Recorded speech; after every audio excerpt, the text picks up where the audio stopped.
Aún en estos tiempos, muchas son las personas que llegan a creer que el fascismo y el comunismo son completamente antagónicos y se encuentran en unas antípodas donde se repelen y no se quieren ni tocar. Tengo en mis manos el libro Camino de servidumbre de Hayek, exactamente en el capítulo número 2, llamado La Gran Utopía, donde hace referencia a los casos de fascismo y comunismo y cómo estos llegaron a instaurarse en la sociedad, y así como algunas referencias de algunas personas que llegan a comparar al fascismo y el comunismo y su visión de esto. Voy a tratar de leerlo y que se explique de una forma correcta. Dice así: observador tras observador, a pesar de las opuestas intenciones con que se acercaban a su tema, se han visto impresionados por la extraordinaria semejanza en muchos aspectos entre las condiciones del fascismo y el comunismo.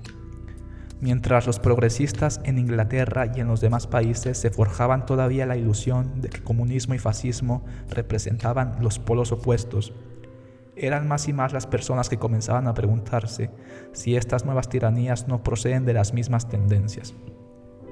Incluso comunistas han tenido que vacilar un poco ante testimonios tales como el de Mr. Max Eastman, viejo amigo de Lenin, quien se vio obligado a admitir que en vez de ser mejor, el estalinismo es peor que el fascismo, más cruel, bárbaro, injusto, inmoral y antidemocrático, incapaz de redención por una esperanza o un escrúpulo, y que es mejor describirlo como superfascista. Y cuando vemos que el mismo autor reconoce que el estalinismo es socialismo en el sentido de ser acompañamiento político inevitable, aunque imprevisto, de la nacionalización y colectivización que ha optado como parte de su plan para erigir una sociedad sin clases, su conclusión alcanza claramente un mayor significado. El caso de Mr. Eastman es quizá el más notable, pero sin embargo no es en modo alguno el primero o el único observador simpatizante del experimento que llega a las conclusiones semejantes. Unos años antes, Mr. Chamberlain, que durante 12 años como corresponsal norteamericano en Rusia ha visto frustrados todos sus ideales, resume conclusiones de sus estudios sobre aquel país y sobre Alemania e Italia, afirmando que el socialismo ha demostrado ser ciertamente, por lo menos en sus comienzos, el camino no de la libertad, sino de la dictadura y las contradictaduras, de la guerra civil y de la más feroz especie. El socialismo logrado y mantenido por medios democráticos parece definitivamente pertenecer al mundo de las utopías.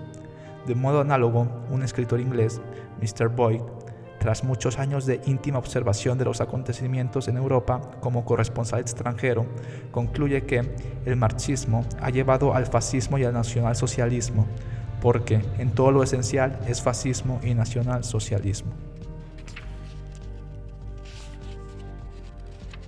Muchas afirmaciones semejantes de personas en situación de juzgar podrían seleccionarse de las publicaciones de los últimos años, particularmente de aquellos hombres que, como ciudadanos de los países ahora totalitarios, han visto la transformación y se han visto forzados por su experiencia a revisar muchas de sus creencias más queridas.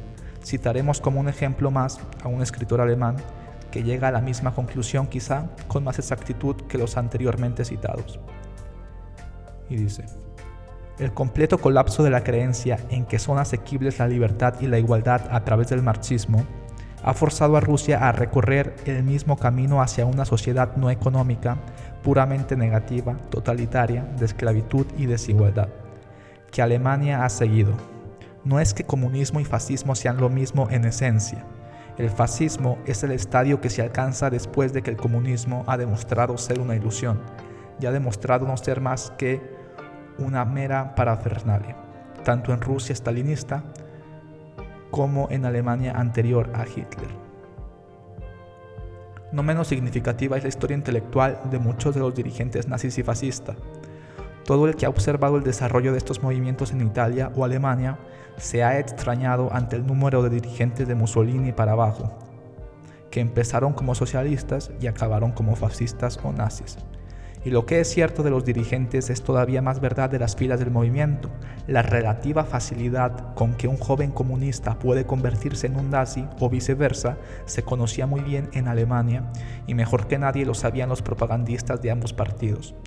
Muchos profesores de universidad británicos han visto en la década de 1930 retornar del continente a sus estudiantes ingleses y americanos que no sabían si eran comunistas o nazis, pero estaban seguros de odiar la civilización liberal occidental. Es verdad, naturalmente, que en Alemania antes de 1933 y en Italia antes de 1922, los comunistas y los nazis o fascistas chocaban más frecuentemente entre sí que con otros partidos. Competían los dos por el favor del mismo tipo de mentalidad y reservaban el uno para el otro el odio del herético. Pero su actuación demostró cuán estrechamente se emparentaban. Para ambos el enemigo real, el hombre con quien nada tenían en común y a quien no había esperanza de convencer, era el liberal del viejo tipo, mientras para el nazi el comunista y para el comunista el nazi y para ambos el socialista eran reclutas en potencia. Hechos de la buena madera, aunque obedeciesen a falsos profetas, ambos sabían que no cabría el mismo compromiso entre ellos y quienes realmente creen en la libertad individual. Para que no puedan dudarlo las gentes engañadas por la propaganda oficial de ambos lados, permítaseme citar una opinión más de una autoridad que no debe ser sospechosa. En un artículo bajo el significativo título El redescubrimiento del liberalismo, el profesor Edward Heimann, uno de los dirigentes del socialismo religioso germano, escribe: el hitlerismo se proclama a sí mismo como, a la vez, la verdadera democracia y el verdadero socialismo, y la terrible verdad es que hay un grano de certeza en esas pretensiones, un grano infinitesimal, ciertamente, pero suficiente de todos modos para dar base a tan fantásticas tergiversaciones. El hitlerismo llega hasta reclamar el papel de protector de la cristiandad, y la verdad terrible es que incluso ese gran contrasentido puede hacer alguna impresión. Pero un hecho surge con perfecta claridad de toda esa niebla.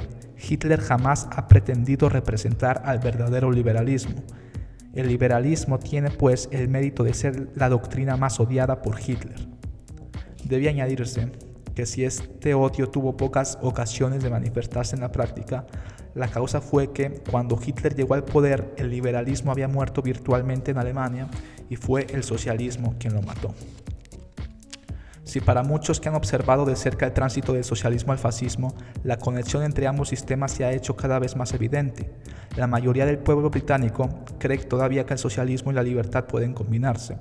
No puede dudarse que la mayoría de los socialistas creen aquí todavía profundamente en el ideal liberal de libertad y retrocederían si llegaran a convencerse de la realización de su propaganda significaría la destrucción de la libertad.